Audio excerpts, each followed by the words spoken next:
Aku melangkah masuk ke ruang kepala sekolah. Bau kertas dan aroma kopi masih terasa di udara.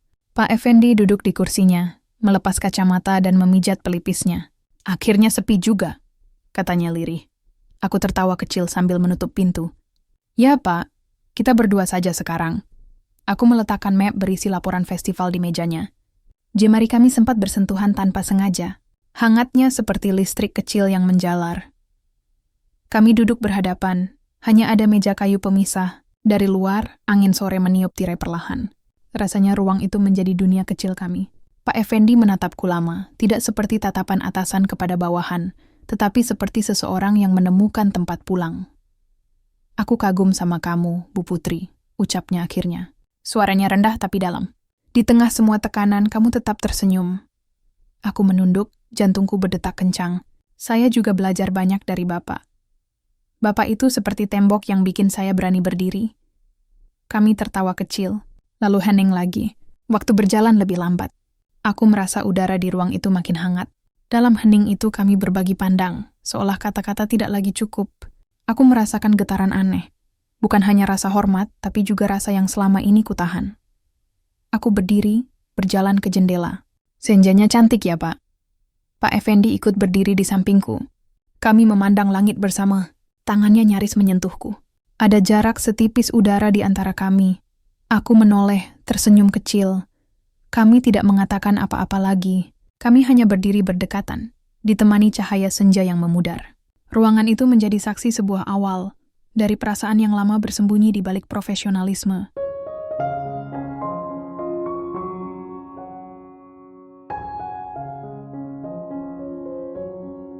Namaku Putri, usia 41 tahun. Aku seorang guru olahraga di sebuah SMA negeri di pinggir kota. Sejak suamiku meninggal 5 tahun lalu, aku fokus membesarkan anak semata wayangku sambil mengajar. Aku juga mengelola bisnis keluarga peninggalan almarhum suami, yang membuatku cukup mapan. Sekolah adalah tempat yang kurasa paling aman. Suara bel, teriakan siswa di lapangan, dan aroma kertas dari ruang guru seperti rumah kedua bagiku.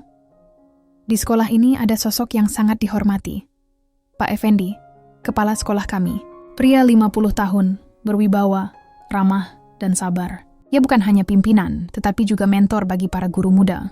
Aku sering melihatnya berjalan menyapa guru satu persatu, termasuk aku, dengan senyum yang menenangkan. Hari itu kami sedang rapat guru di aula. Pak Effendi berdiri di depan, memimpin dengan suara tegas tapi hangat. Aku duduk di barisan tengah, diam-diam mengagumi keteguhan hatinya. Banyak guru tahu beliau punya masalah rumah tangga, tapi tak seorang pun berani membicarakannya terbuka. Sepulang rapat, aku melewati lorong sekolah. Tiba-tiba suara Pak Effendi memanggil pelan, "Bu Putri." Sebentar, aku menoleh. Wajahnya tampak letih, tapi matanya tetap teduh. "Iya, Pak? Terima kasih sudah bantu anak-anak persiapan lomba kemarin. Mereka cerita Bu Putri sangat perhatian." Aku tersenyum. Biasa saja, Pak. Mereka rajin latihan kok." Pak Effendi ikut tersenyum. Ada jeda sejenak, kami berdiri di lorong yang sepi itu. Angin sore berhembus dari jendela yang terbuka. Untuk sesaat aku merasakan sesuatu yang berbeda. Sebuah kehangatan yang sulit kujelaskan. "Kalau nanti sempat, saya ingin bicara soal program olahraga ke depan. Bisa?" tanya beliau. "Tentu saja, Pak. Saya senang sekali kalau bisa berdiskusi." Kami pun berjalan bersama menuju ruang guru. Tidak ada yang aneh. Hanya langkah pelan diiringi percakapan ringan tentang siswa, olahraga, dan rencana sekolah. Namun di dalam hati, ada getaran kecil yang tak biasa. Malamnya, di rumah, aku teringat tatapan Pak Effendi sore tadi. Tatapan seorang lelaki yang menahan banyak beban, tapi juga penuh ketulusan. Aku belum tahu apa yang akan terjadi nanti, tapi hari itu seolah membuka pintu baru dalam hidupku. Aku menutup buku catatan pelajaran dan menatap keluar jendela. Lampu jalan menyala. Angin malam masuk membawa bau hujan yang baru reda. Aku bergumam pada diriku sendiri. Mungkin ini awal dari sesuatu, entah apa.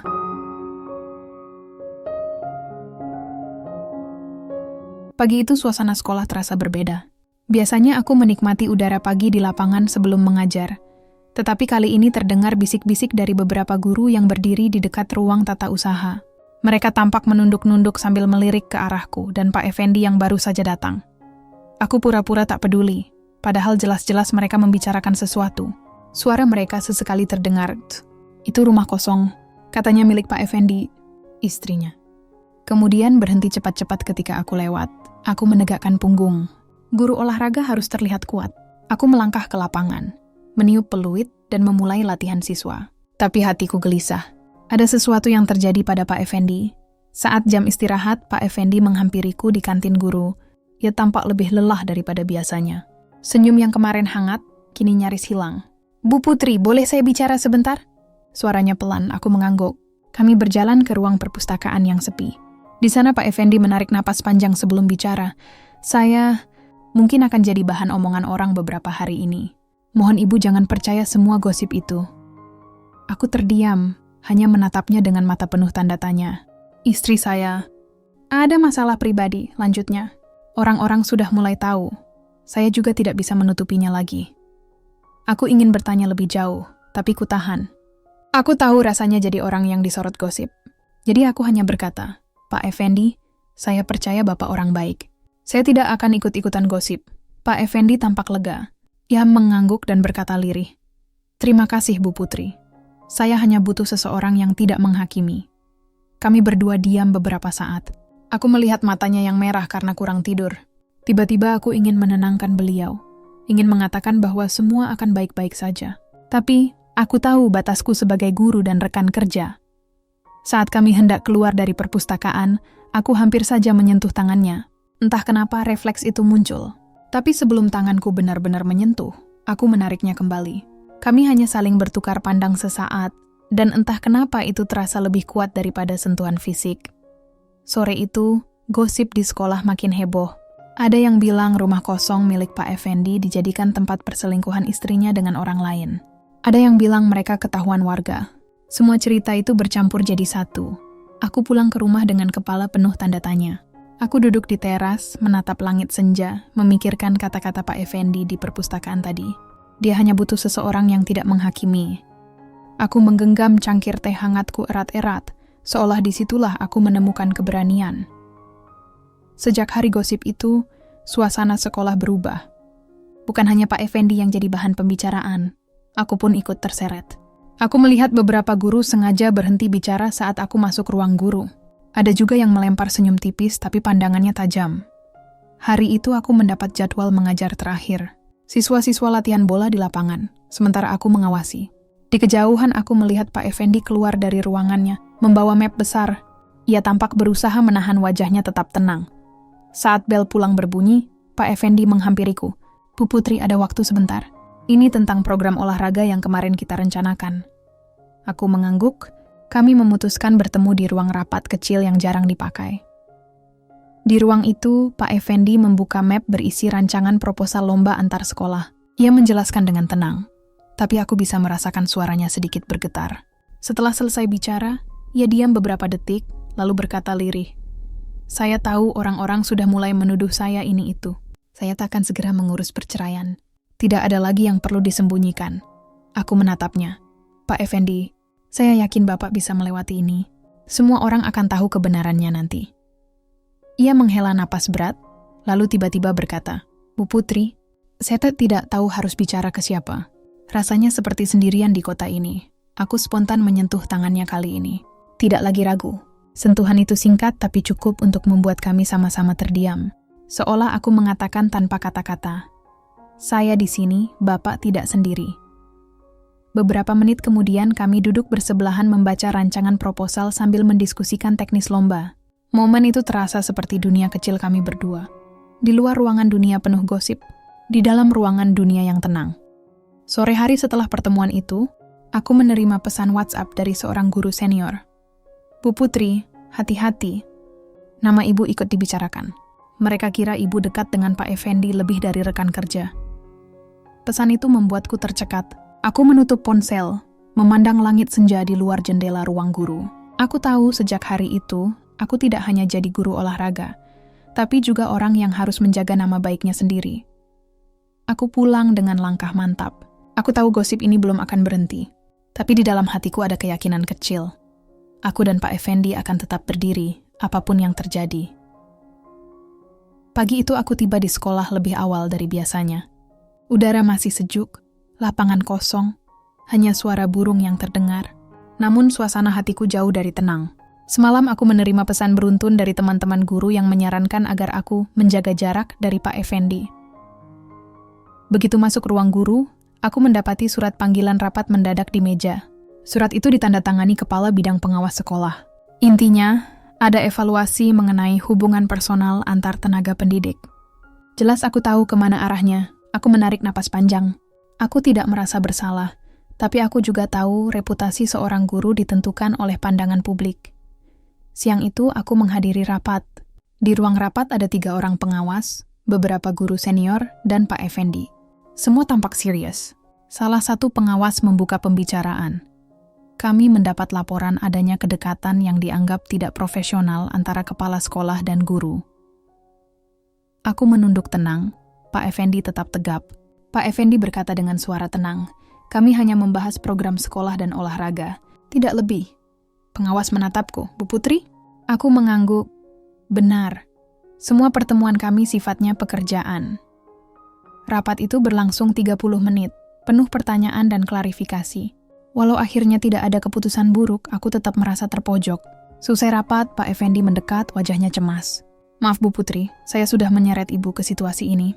Aku tersenyum tipis. "Tidak apa Pak, ini ujian saja." Kami berjalan keluar ruangan bersama.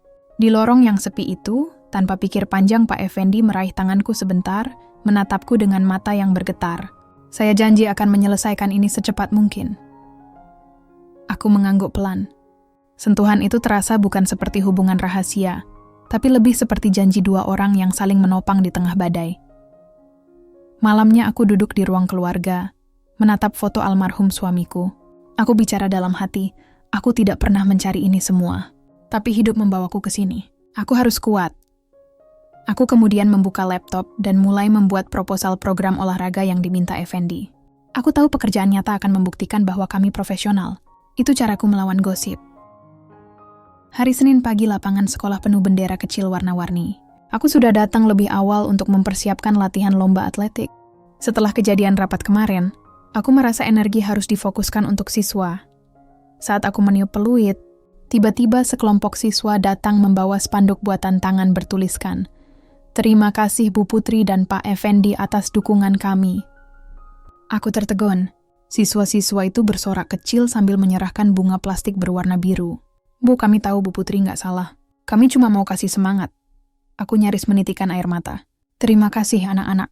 Bu Guru senang sekali," kataku sambil tersenyum. Di kejauhan aku melihat Pak Effendi yang baru turun dari mobil dinasnya. Wajahnya terkejut melihat spanduk itu. Ia berjalan mendekat, mengangguk hormat kepada para siswa. "Terima kasih kalian sudah dukung guru kalian," ucapnya lembut.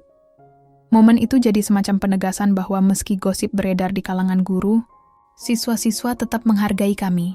Setelah latihan selesai, aku dipanggil Pak Effendi ke ruangannya. Di dalam ruangan itu kami berdua duduk berseberangan, bunga plastik tadi terletak di atas meja. "Saya tidak menyangka anak-anak bisa begitu peduli," katanya. Aku tersenyum. "Mereka lebih jujur daripada orang dewasa, Pak." Tiba-tiba ponsel Pak Effendi berbunyi. Nomor tak dikenal. Ia mengangkat dengan wajah serius. "Ya, hello?" Suaranya agak rendah. Lalu ia diam mendengarkan. Setelah menutup telepon, wajahnya pucat. "Bu Putri." Suaranya lirih. Seseorang mengancam akan menyebarkan foto-foto saya dan Ina di rumah itu. Mereka bilang mau kirim ke media. Aku tercekat. "Foto dari rumah kosong itu?" "Iya," jawabnya. Saya tidak tahu siapa. Mungkin orang yang tahu skandal itu. Untuk sesaat ruangan itu terasa sunyi. Lalu aku berkata, "Pak Effendi, kita tidak bisa diam. Kita harus punya strategi supaya mereka tidak bisa menekan kita." Pak Effendi menatapku dalam. "Ibu masih mau membantu saya meski ini makin rumit?" Aku mengangguk mantap. Kalau kita diam, mereka akan terus menginjak. Kita buktikan saja dengan karya dan prestasi kita di sekolah. Pak Effendi tersenyum tipis, lalu berdiri dan mengulurkan tangannya. Aku pun berdiri, kami berjabat tangan erat, seolah mengunci janji baru. Sore harinya aku kembali ke lapangan, berlatih sendiri setelah anak-anak pulang. Angin sore bertiup pelan. Dalam hati aku merasa ada api kecil yang mulai menyala. Aku tidak mau kalah oleh gosip dan ancaman.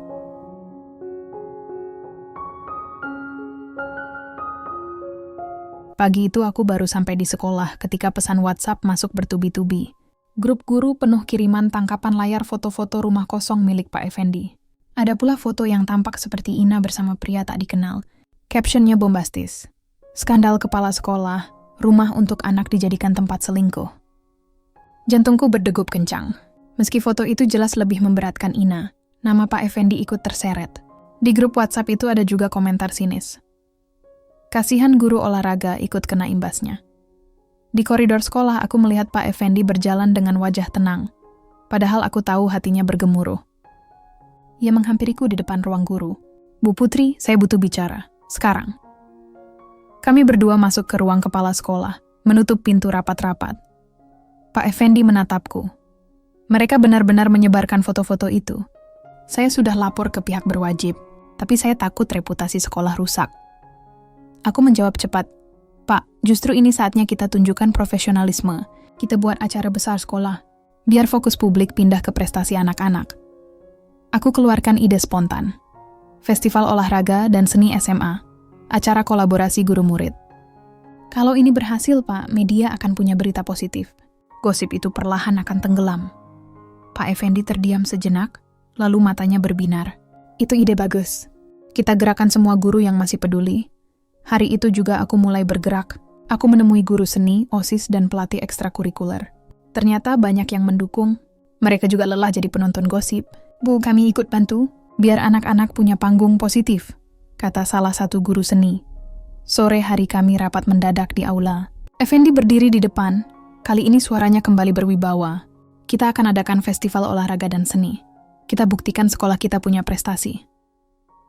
Sorak-sorai siswa mengisi aula. Untuk pertama kalinya setelah minggu-minggu penuh gosip, semangat terasa kembali. Selesai rapat, aku dan Pak Effendi berjalan ke lapangan. Matahari senja menyinari wajahnya. Ia berkata lirih, "Terima kasih, Bu Putri. Tanpa ibu saya mungkin sudah menyerah." Aku tersenyum. Pak juga tidak sendiri. Kita punya murid, guru-guru baik, dan tujuan yang lebih besar. Untuk sejenak kami berdua terdiam, saling menatap, tangan kami hampir bertemu, lalu kami sama-sama menarik kembali. Bukan karena takut, tapi karena kami tahu di depan kami sedang berdiri mimpi yang lebih penting, membalik keadaan. Aku pulang ke rumah malam itu dengan rasa berdebar. Aku tahu ancaman belum selesai, tapi aku juga tahu kami baru saja menemukan senjata, kerja nyata. Sejak diumumkan festival olahraga dan seni, sekolah berubah seperti sarang lebah. Siswa sibuk latihan drama, marching band, dan lomba atletik. Guru-guru yang kemarin dingin mulai ikut terlibat. Rasanya seperti sekolah punya napas baru. Aku menghabiskan pagi hingga sore mengurus jadwal latihan, sponsor, dan dekorasi. Pak Effendi pun sibuk bertemu komite sekolah dan dinas pendidikan agar acara mendapat izin resmi. Semua tampak menjanjikan, sampai kejadian aneh mulai muncul. Pertama, spanduk besar di depan sekolah bertuliskan, Festival SMA untuk Prestasi. Tiba-tiba sobek dan hilang semalaman. Kedua, email penawaran sponsor yang sudah deal tiba-tiba dibatalkan tanpa alasan. Ketiga, rumor baru beredar. Festival ini cuma kedok untuk menutupi skandal kepala sekolah. Di tengah kesibukan itu, aku menerima surat tanpa nama di laci mejaku. Isinya, berhenti mendekat ke kepala sekolah kalau tidak mau festivalmu hancur. Aku menahan napas, membaca surat itu berulang-ulang. Rasanya dingin merambat dari ujung jari ke punggungku. Aku tahu ada pihak yang sengaja ingin menggagalkan semua ini. Siang itu aku menemui Pak Effendi di ruangannya. Pak, kita sedang diawasi. Ada yang sengaja mau menjatuhkan festival ini. Pak Effendi menatap serius. Saya juga dapat surat ancaman. Mereka suruh saya mundur dari kepala sekolah. Kami sama-sama terdiam. Namun justru dalam diam itu kami menemukan keteguhan baru. Kita tetap jalan terus, Bu, kata Pak Effendi akhirnya. Aku mengangguk. Saya juga tidak akan mundur. Ini untuk anak-anak. Kami sepakat membentuk tim inti festival yang terdiri dari guru-guru terpercaya dan beberapa siswa OSIS. Semua pekerjaan dialihkan lewat grup internal, bukan email resmi, untuk menghindari sabotase. Menjelang sore, aku mengumpulkan anak-anak OSIS di aula kecil. Kalian akan jadi tulang punggung festival ini. Jangan takut dengan gosip atau ancaman. Fokus saja pada karya, kataku. Seorang siswa menjawab lantang. Kami siap, Bu. Di luar aula, Pak Effendi berdiri mengawasi. Senja memantulkan warna oranye di wajahnya yang tegas. Untuk pertama kali aku melihat ia benar-benar seperti pemimpin besar. Meski dihantam gosip, ia masih memimpin dengan kepala tegak. Sebelum pulang, Pak Effendi menghampiriku. Bu Putri, terima kasih sudah bertahan. Saya tahu ini tidak mudah. Aku hanya tersenyum. Pak juga jangan menyerah. Kita ini bukan hanya guru, tapi teladan buat anak-anak. Kami berdua berjalan keluar aula. Angin senja bertiup kencang, membawa dedaunan jatuh. Dalam hati aku merasa badai semakin dekat. Tapi di saat yang sama aku juga tahu, kami sudah punya kapal yang lebih kokoh. Pagi itu sekolah terasa seperti arena persiapan lomba sungguhan. Lapangan dipenuhi anak-anak yang berlatih estafet, marching band memanaskan alat musiknya, guru seni sibuk melatih drama. Festival tinggal 2 minggu lagi. Semangatnya luar biasa. Sampai tiba-tiba kejadian tak terduga menghantam. Sekitar pukul 10, sound system utama di aula mati total, padahal baru dipasang kemarin. Kabelnya ditemukan terpotong rapi di belakang panggung. Guru teknisi panik. Bu, ini bukan rusak biasa. Sepertinya sengaja dipotong, katanya. Belum sempat kupikirkan solusi, datang kabar kedua. Kostum marching band anak-anak hilang setengahnya dari gudang. Padahal kostum itu hasil patungan guru dan siswa. Aku langsung menahan napas. Ini sabotase yang serius. Gumamku datar Pak Effendi segera mengumpulkan tim inti di ruang rapat kecil. Kita jangan panik, katanya tegas.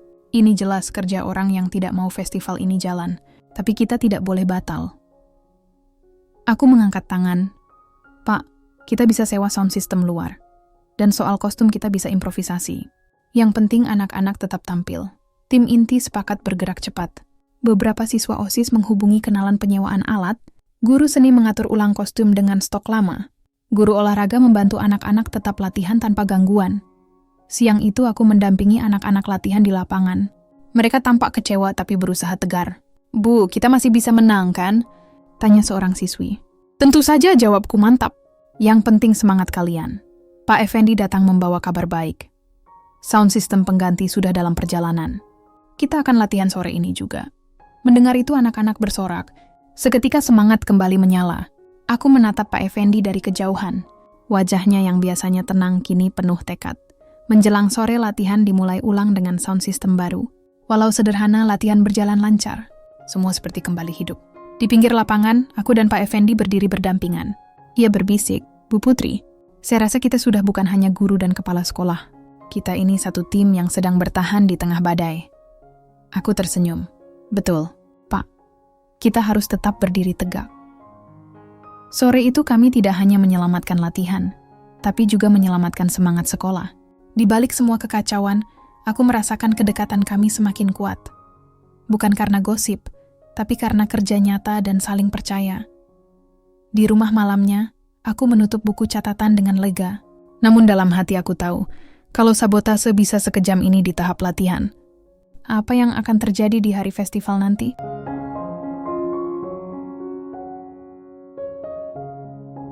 Setelah kejadian sabotase kemarin, aku tahu festival ini bukan sekadar acara sekolah. Bagiku ini sudah jadi pertaruhan nama baik. Nama baik Pak Effendi, diriku, dan seluruh siswa yang ikut berjuang. Pagi itu aku duduk di teras rumah dengan secangkir teh. Aku menulis di buku catatan. Tujuan, festival sukses, reputasi sekolah pulih, Pak Effendi dibebaskan dari gosip. Aku menatap tulisan itu lama-lama, lalu menarik napas dalam-dalam. Aku harus jadi orang yang mengubah keadaan ini. Di sekolah, suasana lebih hidup. Anak-anak berlatih keras, guru seni mulai membuat dekorasi panggung, OSIS menyusun jadwal pengisi acara. Tapi gosip belum berhenti. Di media sosial lokal, akun anonim masih menyebar isu bahwa aku, wanita di balik kepala sekolah. Di sela latihan, Pak Effendi memanggilku ke belakang panggung aula. Bu Putri, saya ingin kita punya kesepakatan, katanya serius. Aku mengangkat alis. Kesepakatan apa, Pak?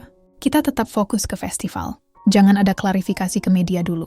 Biar mereka melihat hasil kerja kita. Itu jawaban terbaik. Aku mengangguk. Saya setuju.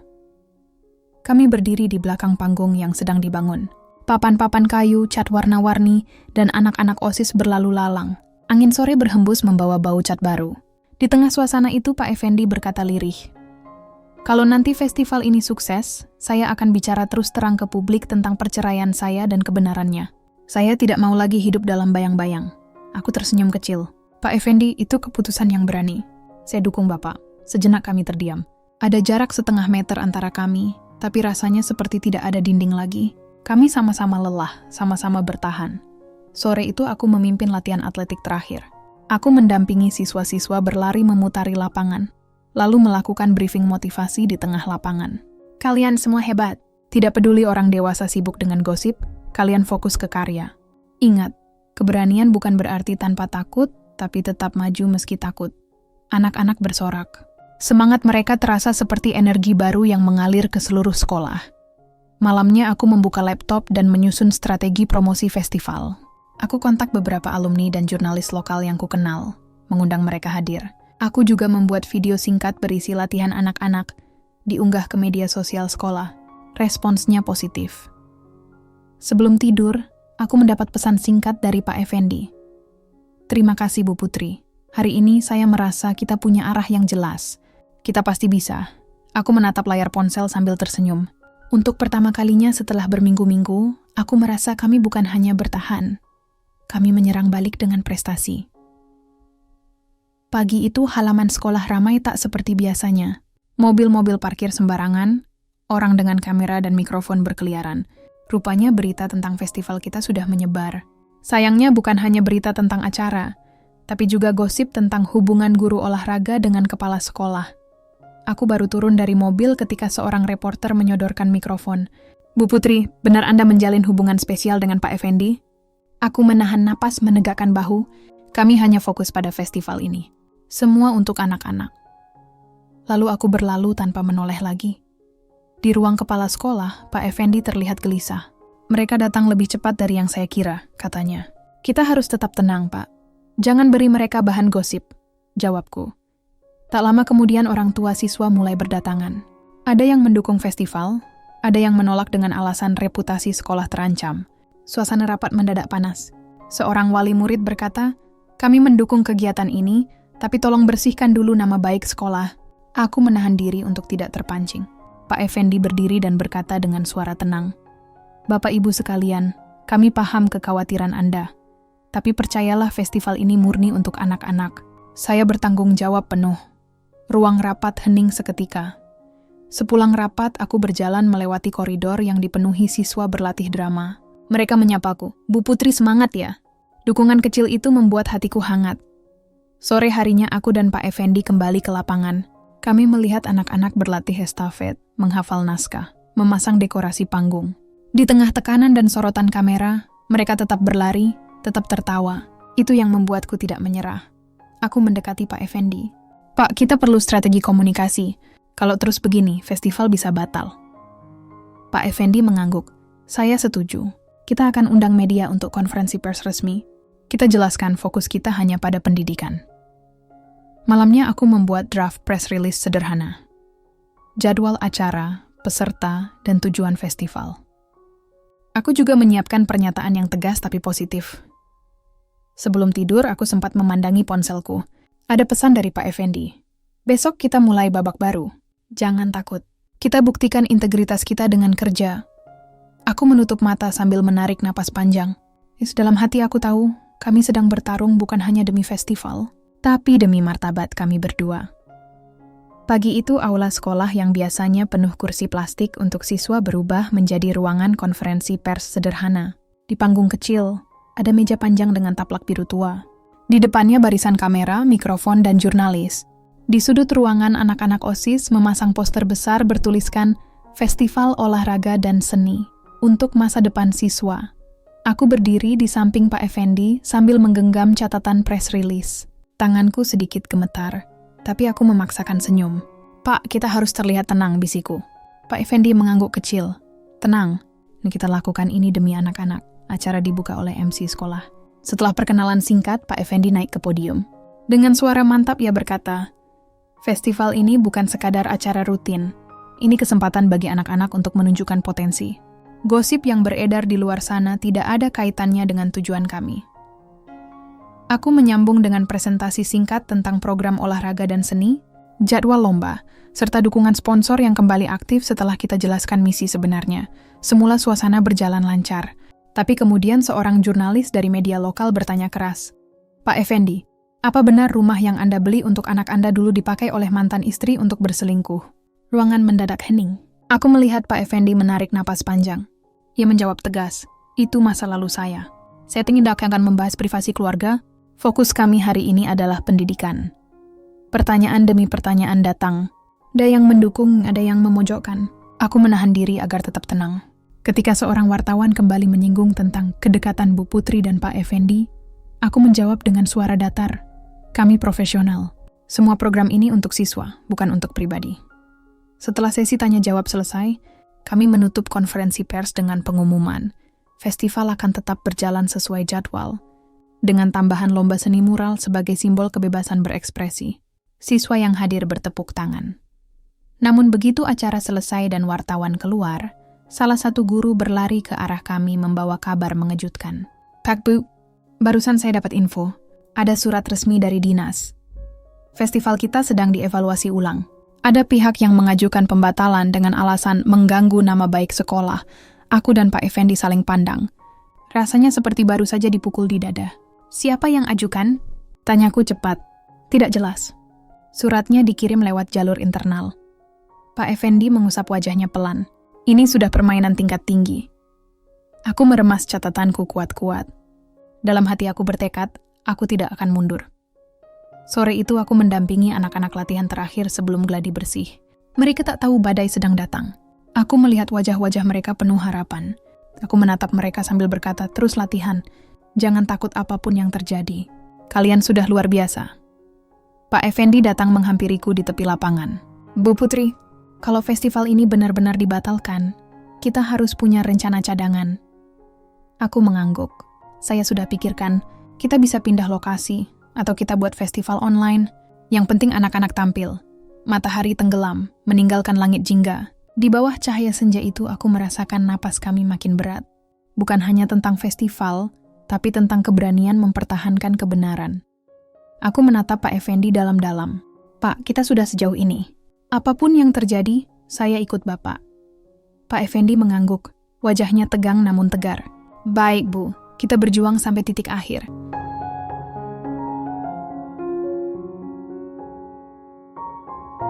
Hanya 3 hari sebelum festival, kabar buruk datang seperti petir. Surat resmi dari Dinas Pendidikan akhirnya turun. Festival ditunda tanpa batas waktu. Alasannya, menunggu klarifikasi reputasi sekolah dan kepala sekolah. Aku membaca surat itu berkali-kali di ruang guru. Tinta hitamnya terasa seperti garis yang memutus semua kerja keras kami selama berminggu-minggu. Tanganku gemetar, mataku panas. Pak Effendi duduk di seberangku. Wajahnya pucat. Mereka berhasil, Bu Putri. Mereka berhasil hentikan kita, katanya lirih. Suasana sekolah mendadak muram. Anak-anak yang sedang latihan tiba-tiba berhenti. Beberapa menangis. Guru-guru yang mendukung festival hanya bisa diam. Poster-poster yang kemarin penuh semangat kini seperti potongan kertas tak berarti. Aku mengumpulkan OSIS di aula kecil. Anak-anak, saya minta maaf. Surat resmi sudah turun, festival kita ditunda. Seorang siswi berseru, Bu, kita sudah latihan keras. Kenapa harus berhenti? Aku menahan air mata. Saya tahu. Tapi kita belum menyerah. Kita akan cari jalan lain. Pak Effendi berdiri di belakang aula, mendengarkan semua percakapan ini dengan wajah serius. Selesai anak-anak bubar, ia menghampiriku. Bu Putri, kita harus bicara berdua. Kami keluar ke halaman belakang sekolah. Angin sore bertiup kencang membawa dedaunan beterbangan. Pak Effendi berkata pelan, saya sudah pertimbangkan. Ada 2 pilihan. Pertama, kita patuh pada dinas dan batalkan festival. Kedua, kita pindahkan festival ini ke tempat lain. Mungkin di luar sekolah, dengan risiko kita dianggap melawan. Aku terdiam. Pikiran berputar cepat. Pindah lokasi berarti kita harus cari sponsor baru, izin baru, keamanan baru. Tapi kalau menyerah, semua kerja keras anak-anak hilang. Pak Effendi menatapku tajam. Saya tahu ini berat, tapi saya tidak mau anak-anak kehilangan semangatnya. Malam itu di rumah aku tidak bisa tidur. Aku menatap papan vision board yang kubuat. Jadwal lomba, nama anak-anak, poster festival. Semuanya seperti memanggil. Aku ingat janji di balik panggung waktu itu. Festival sukses. Reputasi sekolah pulih. Aku membuka laptop dan mulai menulis daftar kemungkinan. Venue alternatif. Gedung olahraga kota, taman kota, atau aula gereja yang pernah dipakai alumni. Sponsor baru, alumni, pengusaha lokal, komunitas olahraga. Media live streaming di kanal sekolah. Aku kirim daftar itu ke Pak Effendi lewat email tengah malam. 5 menit kemudian teleponku berdering. Bu Putri, Suara Pak Effendi di seberang terdengar parau. Anda benar-benar belum mau menyerah ya? Aku tersenyum kecil meski air mata menetes. Saya sudah janji, Pak. Kita harus cari jalan. Keesokan paginya kami bertemu di sebuah kafe kecil di luar kota. Kami membawa map berisi rencana cadangan. Pak Effendi membacanya pelan, lalu menutup map. Kalau kita lakukan ini, kita akan jadi target besar. Tapi kalau kita berhasil, kita buktikan pada semua orang, katanya. Aku mengangguk mantap. Pak, kita lakukan saja. Kita pindahkan festival ini ke luar sekolah. Kita buat jadi acara kota, bukan cuma acara SMA. Pak Effendi tersenyum samar. Senyum yang jarang kulihat. Baik, kita mulai sekarang. Sepulang dari kafe, kami bergerak cepat. Aku menghubungi alumni yang bekerja di Dinas Pariwisata Kota. Pak Effendi mengontak sponsor baru. Anak-anak OSIS mulai mencari relawan. Dalam waktu 2 hari, kami berhasil mengamankan izin untuk memakai gedung olahraga kota, tempat yang jauh lebih besar daripada aula sekolah. Tapi tantangannya belum selesai. Begitu kabar itu tersebar, media sosial kembali heboh. Kepala sekolah membangkang dinas pendidikan dan festival liar guru olahraga. Tekanan makin kuat. Di tengah situasi itu, Pak Effendi berkata padaku, Bu Putri, kalau kita gagal kali ini, saya mungkin kehilangan jabatan. Tapi saya tidak menyesal. Aku menatapnya lama. Pak Effendi, kita sudah terlanjur melangkah. Kita tidak boleh berhenti di tengah jalan. Sore itu kami berdiri di tengah lapangan kosong gedung olahraga kota. Matahari senja masuk lewat jendela besar, menyinari lantai kayu yang berdebu. Disitulah aku merasakan kami sudah bukan sekadar guru dan kepala sekolah. Kami kini 2 orang yang mempertaruhkan segalanya demi anak-anak. Hari yang dinanti akhirnya tiba. Anak-anak OSIS berlarian membawa naskah. Guru seni sibuk mengecek kostum, guru olahraga mengecek lintasan lomba. Semua tampak bersemangat. Namun di balik semua itu aku dan Pak Effendi tahu, kami sedang diawasi. Sebelum acara dibuka, Pak Effendi memanggilku ke ruang belakang. Bu Putri, saya dapat kabar. Ada pihak yang berencana datang ke sini untuk membubarkan acara, katanya pelan. Aku menarik napas panjang. Pak, kita sudah punya izin resmi. Jangan takut, kami berjalan ke panggung utama. Tepat pukul 00.00 Bondara Festival dibuka dengan parade marching band. Anak-anak tampil luar biasa. Dentuman drum memenuhi gedung. Penonton bertepuk tangan meriah. Setelah itu lomba estafet dan pameran seni dimulai. Di tengah suasana meriah, beberapa orang berseragam datang membawa map. Aku mengenali salah satunya sebagai pejabat dari Dinas Pendidikan. Mereka menghampiri kami di sisi panggung. Pak Effendi, Bu Putri. Acara ini melanggar keputusan penundaan. Kami minta Anda menghentikannya. Pak Effendi menatap mereka tegas. Kami memiliki izin dari pemerintah kota. Ini acara masyarakat, bukan acara resmi sekolah. Kami tidak melanggar hukum. Suasana mendadak tegang. Aku bisa mendengar anak-anak di panggung masih bernyanyi, seolah tak menyadari drama yang terjadi di belakang panggung. Seorang pejabat menatap kami tajam. Kalau Anda teruskan, konsekuensinya berat. Aku memberanikan diri bicara. Pak, ini untuk anak-anak. Kami tidak mengambil keuntungan. Kami hanya ingin mereka tetap punya panggung. Beberapa detik terasa seperti selamanya. Lalu pejabat itu akhirnya berkata dingin, kami akan laporkan ini ke atasan. Mereka pergi meninggalkan kami. Aku menoleh ke Pak Effendi. Pak, bagaimana? Ia menghela napas panjang. Kita teruskan. Kita sudah sejauh ini. Festival pun berlanjut. Lomba mural berlangsung meriah. Lomba tari modern membuat penonton bersorak. Bahkan beberapa media lokal mulai meliput dengan headline positif. Festival SMA berubah jadi ajang kota. Menjelang sore, acara puncak berlangsung, drama panggung yang menceritakan tentang keberanian melawan ketidakadilan. Anak-anak tampil penuh emosi, sebagian penonton menangis haru. Aku berdiri di sisi panggung, mataku basah melihat mereka. Pak Effendi berdiri di sampingku, wajahnya tegang tapi bangga. Bu Putri, kita berhasil sampai di titik ini, katanya pelan. Aku mengangguk. Tapi kita belum selesai, Pak. Masih ada malam puncak. Ketika malam tiba, di balik panggung aku dan Pak Effendi berdiri berdampingan. Kami saling pandang, tersenyum kecil tanpa kata-kata. Kami tahu kami sedang menciptakan sejarah kecil. Meski besok kami mungkin akan dimintai pertanggungjawaban, malam ini kami bebas. Festival akhirnya usai tepat pukul 22.00 malam. Lampu-lampu gedung dipadamkan satu persatu. Spanduk dan dekorasi mulai diturunkan. Anak-anak OSIS tertawa, beberapa menangis bahagia, guru-guru berpelukan lega. Atmosfernya seperti habis memenangkan pertandingan besar. Aku berdiri di tengah gedung yang kini mulai kosong. Pak Effendi menghampiriku dengan wajah letih tapi bahagia. Bu Putri, kita berhasil. Anak-anak tampil luar biasa. Terima kasih, katanya pelan. Aku tersenyum. Pak Effendi, ini bukan hanya saya. Ini semua kerja kita. Namun kegembiraan itu hanya bertahan beberapa jam. Pagi keesokan harinya, surat resmi datang lagi. Kali ini lebih keras. Pak Effendi diberhentikan sementara dari jabatan kepala sekolah untuk investigasi. Bu Putri dimutasi ke sekolah lain. Aku membaca surat itu di meja kerjaku. Tanganku gemetar, hatiku serasa kosong. Meski sudah menduga konsekuensi, aku tak menyangka secepat ini. Pak Effendi menatapku. Wajahnya datar, tapi matanya penuh kemarahan yang ditahan. Mereka benar-benar serius, Bu. Mereka mau kita berhenti. Aku menarik napas dalam-dalam. Pak, kita harus putuskan sekarang. Mau tunduk atau lawan? Siang itu kami bertemu diam-diam di sebuah taman kota. Duduk di bangku kayu yang teduh, kami berbicara lama. Pak Effendi berkata lirih, kalau kita lawan, kita bisa ke pengadilan atau ke media nasional. Tapi itu panjang dan penuh risiko. Kalau kita terima, kita kehilangan sekolah, tapi nama kita mungkin masih bisa diselamatkan. Aku menatap daun-daun jatuh di depan kami. Aku ingat wajah anak-anak saat latihan, tepuk tangan penonton, dan semua perjuangan. Aku juga ingat rumor, tuduhan, tekanan yang kami tahan selama ini. Pak Effendi, saya tidak peduli jabatan. Saya peduli anak-anak melihat kita berdiri tegak. Kataku akhirnya. Pak Effendi menoleh, matanya merah. Kalau begitu kita hadapi. Kita pilih jalan sulit itu. Aku mengangguk. Kita tidak boleh diam. Kita harus tunjukkan kalau yang kita lakukan murni.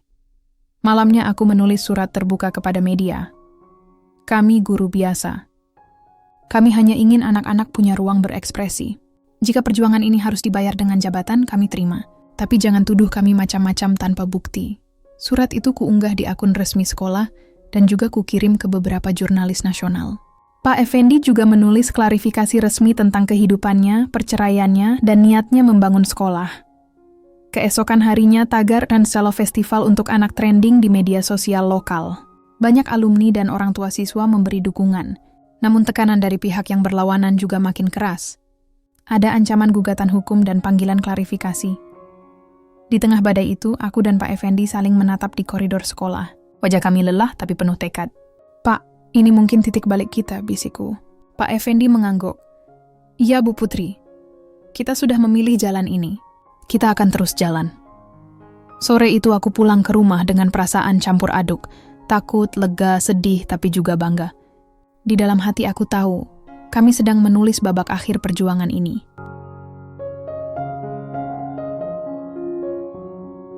Pagi itu udara terasa lebih dingin dari biasanya. Surat pemberhentian dan mutasi sudah resmi. Aku sudah mengemas barang-barangku dari ruang guru. Pak Effendi tak lagi masuk ruang kepala sekolah. Ia sekarang hanya hadir sebagai guru senior menunggu proses investigasi. Semua terasa seperti mimpi buruk.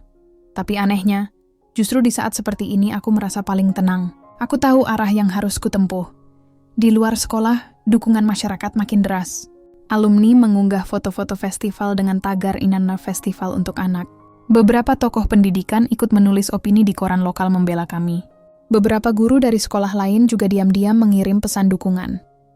Aku dan Pak Effendi memutuskan membuka posko dukungan di sebuah rumah baca milik alumni tak jauh dari sekolah. Di sana kami bertemu orang tua siswa, alumni, dan jurnalis yang ingin tahu kebenaran. Semua berlangsung sederhana tapi hangat. Anak-anak OSIS bahkan datang membantu menata kursi dan membagikan brosur. Pak Effendi berdiri di depan posko dan berkata kepada semua yang hadir, "Terima kasih sudah datang. Kami bukan melawan dinas. Kami hanya ingin pendidikan berjalan sehat dan anak-anak punya ruang berkreasi." Aku menambahkan, "Kami bukan pahlawan. Kami hanya guru biasa. Tapi kami percaya kebenaran perlu dibela." Kata-kata itu membuat banyak orang terharu. Beberapa orang tua siswa menangis. Salah satu alumni berkata, "Bu Putri, Pak Effendi, jangan mundur. Kami siap bantu." Di sisi lain, tekanan dari pihak penentang belum berhenti. Ada surat panggilan klarifikasi, ada ancaman laporan hukum. Tapi dukungan publik makin kuat sehingga tekanan itu justru memantul balik. Media nasional mulai menyorot kasus ini sebagai contoh perjuangan guru melawan birokrasi. Malamnya aku dan Pak Effendi duduk di beranda posko setelah semua orang pulang. Angin malam bertiup lembut, lampu kota berkelip di kejauhan. "Bu Putri, saya kira kita akan jatuh. Ternyata orang-orang lebih peduli daripada yang kita duga, kata Pak Effendi pelan. Aku tersenyum kecil. Pak, ini baru awal. Kita harus tetap sabar, tapi saya yakin kita bisa menang. Kami lalu menyusun langkah lanjutan. Mengajukan banding resmi ke dinas dengan dukungan tanda tangan orang tua dan alumni. Mengundang tokoh pendidikan nasional untuk memberikan testimoni. Menggelar diskusi publik tentang pendidikan di kota sebagai tindak lanjut festival. Beberapa hari kemudian hasilnya mulai terlihat. Media besar meliput banding kami. Para tokoh pendidikan ikut bicara di televisi. Dukungan publik semakin meluas. Di sekolah, anak-anak yang dulu takut kini mulai menunjukkan sikap terbuka. Mereka membuat mural baru di tembok belakang bertuliskan, "Guru kami pejuang integritas." Melihat itu aku nyaris menangis di tempat. Menjelang malam aku mendapat pesan singkat dari seorang pejabat di dinas. "Bu Putri, Pak Effendi, kami sedang meninjau ulang keputusan. Mohon bersabar." Aku menunjukkan pesan itu ke Pak Effendi.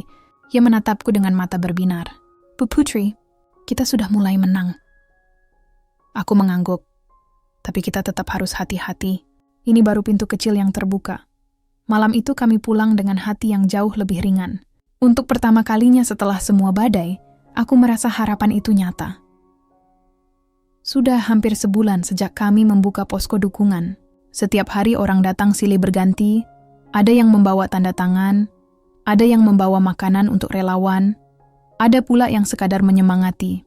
Dukungan yang awalnya kecil kini berubah menjadi gelombang besar. Banding resmi kami akhirnya mendapat tanggapan. Dinas Pendidikan Kota mengundang kami menghadiri sidang mediasi. Aku dan Pak Effendi berangkat dengan pakaian sederhana, membawa setumpuk dokumen, laporan kegiatan, daftar tanda tangan dukungan, surat testimoni tokoh pendidikan, dan artikel media nasional yang meliput kami. Di ruang sidang, pejabat-pejabat duduk dengan wajah serius, suasananya mencekam. Tapi aku menatap semua itu dengan tenang. Ini titik yang kami perjuangkan. Pak Effendi memulai dengan suara tegas. Yang kami lakukan bukan pelanggaran. Festival ini demi anak-anak. Saya pribadi siap menanggung risiko jabatan. Tapi jangan libatkan Bu Putri. Beliau hanya guru olahraga yang bekerja sepenuh hati. Aku menambahkan, kami guru, bukan selebritas. Kami bekerja untuk pendidikan bukan mencari sensasi. Beberapa pejabat terdiam. Salah satu dari mereka berkata, "Kami terkejut melihat dukungan publik sebesar ini. Ternyata masyarakat menghargai perjuangan guru." Sidang itu berjalan lebih lama dari yang kami perkirakan. Namun akhirnya ketua sidang menyampaikan keputusan sementara. Kami akan mengkaji ulang mutasi dan pemberhentian ini. Dalam waktu dekat kami umumkan keputusan final. Kami keluar dari ruangan itu dengan napas lega. Di luar relawan dan wartawan sudah menunggu. Kami tidak bicara banyak, hanya tersenyum dan mengangkat tangan tanda terima kasih. Beberapa hari kemudian, kabar besar itu datang melalui surat resmi. Pak Effendi direhabilitasi kembali menjadi kepala sekolah. Aku, Bu Putri, dikembalikan ke sekolah semula. Tuduhan yang diarahkan kepada kami dinyatakan tidak terbukti. Aku membaca surat itu berkali-kali. Rasanya seperti mimpi. Pak Effendi menelponku dengan suara gemetar. "Bu Putri, kita menang. Kita benar-benar menang." Aku tak mampu berkata apa-apa, hanya tertawa dan menangis bersamaan. Hari Senin berikutnya kami kembali ke sekolah. Begitu memasuki gerbang, anak-anak berlarian menghampiri kami. Ada yang membawa bunga, ada yang membawa poster kecil bertuliskan "Selamat datang kembali". Guru-guru memeluk kami satu persatu. Suasana sekolah seperti perayaan. Di lapangan, Pak Effendi berdiri di podium dan berpidato. "Terima kasih atas dukungan kalian semua. Ini bukan kemenangan saya atau Bu Putri. Ini kemenangan kita bersama. Pendidikan harus kita jaga bersama." Aku berdiri di sampingnya, memandang wajah-wajah penuh semangat. Rasanya semua luka, lelah, dan cemas terbayar lunas dengan momen ini. Setelah upacara, aku dan Pak Effendi berjalan berdua ke ruang guru. Ruangan itu kini terasa berbeda, lebih hangat, lebih lega. Di dinding belakang terpampang foto besar festival sekolah dengan tanda tangan seluruh siswa. Pak Effendi tersenyum kepadaku. "Bu Putri, saya belajar banyak dari perjuangan ini. Bahwa integritas dan keberanian akan selalu menemukan jalannya." Aku menjawab pelan. "Saya juga, Pak. Kita mungkin jatuh, tapi anak-anak membuat kita berdiri lagi." Beberapa minggu kemudian festival sekolah menjadi contoh nasional. Banyak sekolah mengundang kami untuk berbagi pengalaman. Bahkan Dinas Pendidikan Pusat mengapresiasi kegiatan kami. Aku sering merenung di rumah, mengingat hari-hari ketika kami hampir menyerah. Semua tekanan, gosip, dan tuduhan kini terasa jauh. Yang tersisa hanya rasa syukur dan pelajaran besar. Ketika kita berjuang untuk sesuatu yang benar, selalu ada jalan keluar. Malam itu aku duduk di beranda rumah, menatap bintang-bintang. Ponselku bergetar, pesan dari Pak Effendi masuk. Besok kita rencanakan program baru untuk siswa. Kita mulai babak baru. Aku tersenyum. Dalam hatiku aku tahu, ini bukan hanya tentang festival, bukan hanya tentang jabatan, tapi tentang perjalanan kami sebagai pendidik dan manusia yang terus belajar.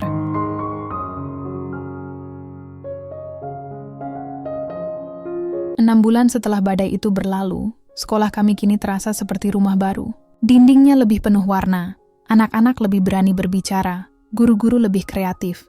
Festival yang dulu jadi awal masalah kini berubah menjadi program tahunan dengan dukungan resmi Dinas Pendidikan.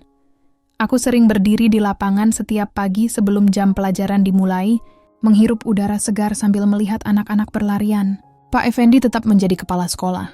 Ia semakin dihormati, bukan hanya karena jabatannya, tapi karena keberanian yang pernah ia tunjukkan. Suatu pagi kami diundang menjadi pembicara dalam seminar pendidikan tingkat nasional. Tema kami, integritas, cinta, dan perubahan dalam pendidikan. Aku dan Pak Effendi berbicara tentang bagaimana kami melewati badai rumor, tekanan birokrasi, dan ujian pribadi. Aku berkata di panggung, integritas itu seperti akar. Ia tidak terlihat tapi menopang seluruh pohon. Pendidikan pun begitu. Ketika kita jaga akar itu, pohon akan tetap berdiri meski diterpa angin. Pak Effendi menambahkan, guru bukan hanya mengajar, guru juga belajar. Belajar berani, belajar jujur, belajar mencintai pekerjaan ini.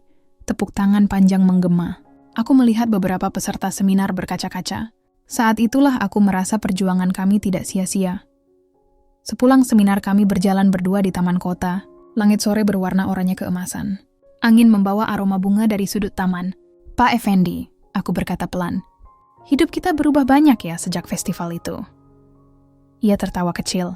Betul, Bu Putri. Semua seperti cerita panjang yang akhirnya menemukan ujungnya. Kami berhenti di dekat kolam kecil. Airnya tenang memantulkan bayangan kami berdua. Saya belajar, kataku lagi, bahwa cinta yang dewasa itu bukan sekadar perasaan hangat, tapi juga keberanian mendukung satu sama lain dalam situasi sulit. Pak Effendi menatapku lama. Terima kasih, Bu Putri. Kamu sudah menguatkan saya di saat paling gelap. Aku hanya tersenyum. Tak perlu kata-kata panjang. Kami tahu di perjalanan ini bukan hanya tentang kami, tapi tentang anak-anak, tentang sekolah, tentang arti menjadi manusia yang bertahan dan berjuang. Beberapa bulan kemudian, sekolah kami mendapat penghargaan Sekolah Inspiratif Nasional. Foto kami berdua terpajang di majalah pendidikan, bukan sebagai sensasi gosip, melainkan simbol keberanian guru. Di rumah, aku menulis catatan pribadi di buku harianku. Perjalanan ini mengajarkanku bahwa cinta, integritas, dan keberanian adalah 3 hal yang tidak bisa dipisahkan. Dan pendidikan adalah tanah subur tempat ketiganya tumbuh. Aku menutup buku harian itu dengan perasaan damai. Dari seorang janda kaya raya yang hanya ingin mengajar olahraga, aku berubah menjadi seseorang yang belajar arti perjuangan sesungguhnya. Dari seorang kepala sekolah yang sempat jatuh, Pak Effendi berubah menjadi teladan keteguhan hati.